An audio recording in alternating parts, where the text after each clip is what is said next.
يشهد العالم موجة من تغير المناخ لم يشهدها على مر التاريخ، وضرب الجفاف قلب أوروبا وكأنه إنذار بخطورة الأزمة. فكيف أصبح الوضع؟ سأحكي لكم أنا نور الصباح في مباشر 24. فمثلا نهر الواغ الذي ينبع من جبال إقليم أغديش جنوب شرقي فرنسا ويمتد مساره حتى يصب في المحيط الأطلنطي.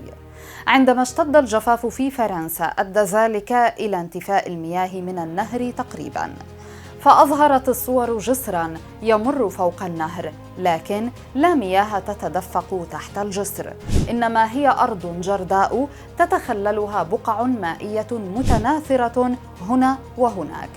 وهذا لم يحدث منذ أكثر من 5 قرون.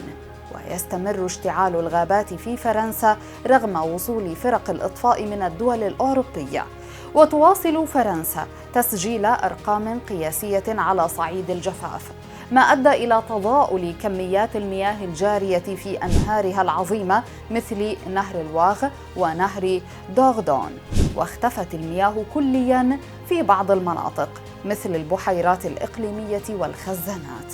وأيضاً انحسار منسوب نهر الراين إلى مستوى منخفض بسبب الجفاف المستمر في ألمانيا، ومنسوب المياه في بلدة كاوب بالقرب من فرانكفورت انخفض إلى أقل من 40 سنتيمتراً. ويرجح أن مناسيب المياه ستشهد انخفاضاً آخر خلال الأيام المقبلة. وتشهد أوروبا أشد جفاف منذ عقود في ظل حالة انخفاض مناسيب المياه في عدد من الأنهار والبحيرات بسبب ارتفاع درجات الحرارة وقلة الأمطار.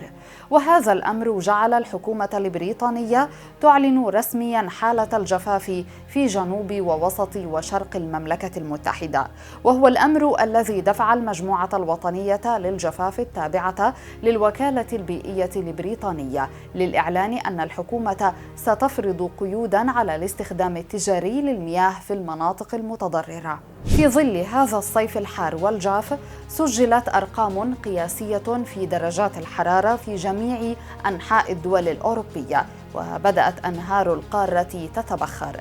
وفي مواجهة هذه الموجة الحارة غير المسبوقة في بريطانيا تم إلغاء العديد من رحلات القطارات، وسجلت أكثر من 20 محطة للأرصاد الجوية في فرنسا أعلى درجات الحرارة على الإطلاق.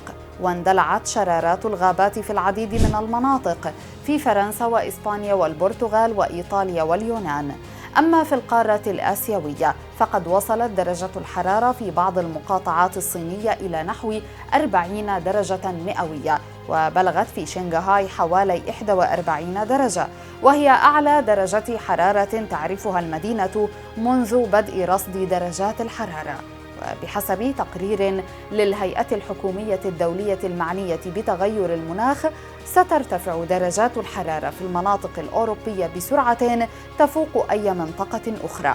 ويؤكد علماء في المنظمة العالمية للأرصاد الجوية أن هذا النوع من موجات الحر كمثل الذي تشهده أوروبا في الوقت الحالي سيكون أمرا طبيعيا في المستقبل نتيجة لتغير المناخ. من جانبه حذر الأمين العام للأمم المتحدة من أن نصف البشرية في منطقة الخطر، وهي تواجه الفيضانات والجفاف والعواصف الشديدة. هذا وقد تسبب الأزمات المرتبطة بالمناخ والطقس خلال السنوات العشر الماضية تسببت تلك الأزمات في رحيل أكثر من 400 ألف إنسان، وأثرت على أكثر من مليار آخرين كل عام في جميع أنحاء العالم. شاركونا بآرائكم، هل البشرية على وشك الانتهاء جراء أزمة المناخ؟